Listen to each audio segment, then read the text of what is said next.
وہ لوگ بے شبہ کافر ہیں جو کہتے ہیں کہ اللہ مسیح ابن مریم ہی تو ہے،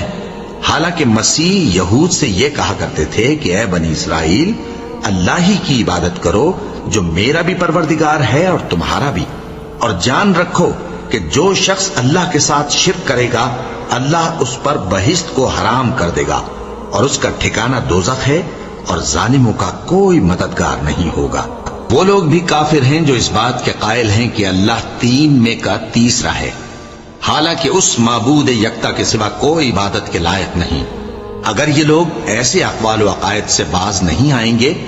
تو ان میں جو کافر ہوئے ہیں وہ تکلیف دینے والا عذاب پائیں گے۔ تو یہ کیوں اللہ کے آگے توبہ نہیں کرتے اور اس سے گناہوں کی معافی نہیں مانگتے؟ اور اللہ تو بخشنے والا ہے، مہربان ہے۔ مسیح ابن مریم تو ایک پیغمبر ہی تھے، ان سے پہلے بھی بہت سے رسول گزر چکے تھے، اور ان کی والدہ مریم